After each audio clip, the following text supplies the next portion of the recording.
Hello guys, কেমন আছেন সবাই? আশা করি ভালো আছেন। হ্যাঁ, আমিও ভালো আছি। আজকে চলে আসলাম ব্রাহ্মণবাজার সমিলে। আমি আর আমার বন্ধু আক্তার। আজকে আক্তার তার বাড়ির জন্য কিছু লাকড়ি কিনবে, জ্বালানোর লাকড়ি। আর আপনারা হয়তো জানেন না, আমাদের ওখানে এখন সোনা পাওয়া যায় অ্যাভেলেবেল, কিন্তু লাকড়ি পাওয়া ভীষণ দায়। অনেক জায়গায় খোঁজার পর এক জায়গাতে অবশ্যই পাওয়া গেল। তো দেখেন আক্তার কি করে একটা একটা করে লাকড়িগুলা বাছতাছে আর ওজন করতেছে। আসলে কি বলবো, স্বর্ণর দামে এখন লাকড়ি পাওয়া যাচ্ছে, বুঝছেন? আর লাকড়িগুলো আসলে আগে আমাদের ওইখানে সমিলগুলাতে লাকড়ি কেউই কিনতো না। ওখানে থাকতে থাকতে লাকড়িগুলা পোকা ধরতো, অথবা কোনো কোনো জায়গা তো পচন ধরে যেত, কিন্তু ওইগুলা কেউই কিনতো না। কিন্তু এখন বাজারের মধ্যে 4 থেকে 5টা সমিল রয়েছে, কিন্তু কোনো সমিলেই আপনি গিয়ে এক টুকরা লাকড়িও পাবেন না। এখন সবগুলা লাকড়ি মানুষ নিয়ে নেয়। কিছু কিছু মানুষ তো এরকমই আছে যে 1 সপ্তাহ 15 দিন আগে টাকা দিয়ে রাখে, কেন 10, 15, 20 মন ওরকমভাবে মনে করেন লাকড়িগুলা নিয়ে নেয়। যত সেন্টার আছে, বেকারি আছে, সবগুলা লাকড়ি বুক করে রাখে। তো সাধারণ জনগণের লাকড়ির জন্য আসলে খুবই কষ্ট হয়।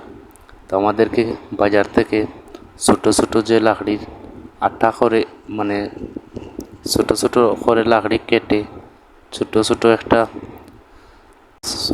একটা আটি করে, মানে আমাদের সিলেটের ভাষায় এটাকে আটি বলে, জানি না অন্য কোন জায়গাতে কোন ভাষায় কি বলে। ওরকম করে 20 টাকা থেকে 25 টাকা বিক্রি করে। তো অবশেষে আমরা সে লাকড়ি নিয়ে চলে যাচ্ছি আক্তারের বাড়ির উদ্দেশ্যে, রওনা দিচ্ছি। দেখেন অনেক কষ্ট করে ভাই এই লাকড়িগুলো আমরা ম্যানেজ করছি। ওখানে 5 মন লাকড়ি, কিন্তু দেখেন 5 মন লাকড়ি 100-150 টাকা করে মন। এখন বুঝেন আপনারা ওইখানে কয় টাকার লাকড়ি রিক্সার নিচেই পড়ে গেছে। এত কাঁচা লাকড়িগুলা থেকে টেপটা পাইয়া পানি পড়তেছে, আপনারাই দেখেন। তো আমরা নিয়ে এখন আক্তারের বাড়িতে রওনা দিচ্ছি। তো আপনারাও দেখেন আমরা যাচ্ছি। লাকড়িগুলা নিয়ে আমরা আসলে সঠিকভাবে সঠিক জায়গাতে নিয়ে যতক্ষণ না ফেলছি ততক্ষণ পর্যন্ত মনে করেন আমাদের ভিডিওটা সম্পূর্ণ হবে না। তো আশা করি করেন আপনারা যারা যারা আমার চ্যানেলে নতুন, সবাই একটু সাবস্ক্রাইব করে দিবেন আর পাশে থাকবেন। ধন্যবাদ সবাইকে। ভিডিওটা কন্টিনিউ করেন আপনারা। বাদাম মারে রোডে মাইনে গিয়া লাগে না পড়তো নাই। আনিবার 100 টাকা কিতার কত টাকা লাগে। আবার এই 2 টাকা বললে একটা বাচ্চা দরকার কোনো এক সময় জমিলো মানছে লাকড়ি নিত না, পচছে। আর এখন কোন মানছে লাকড়ি পায় না টাকা দিয়া, আগে বুকিং করে রাখে পাঠিয়ে। টাকা দিলে আগে। আচ্ছা সিলেটও তো গাছ কালি তো এখন লাকড়ি করা লাগে। হ্যাঁ, সিলেটের মানুষ লাকড়ির লাগে আগে আছিল সুখী, এখন গেছে দুঃখী। হায় রে ফেঁকে দেখি স্লিপ করবো করলাম সাই ফেঁকর মধ্যে কিলা যাওয়া।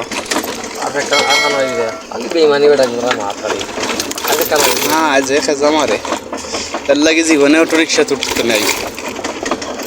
মাইকে তো খেলা মারি না চাকর ভাই আর দেখা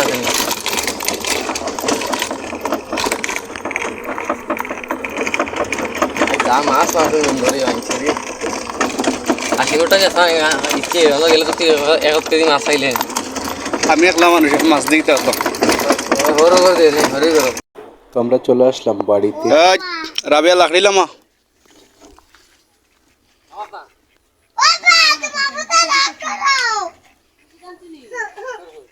তো শেষ, আমরা লাকড়ি লইয়া যাচ্ছি জায়গা মতো। আমার লাকড়ি লামাই দিন। তো ধন্যবাদ সবাইকে।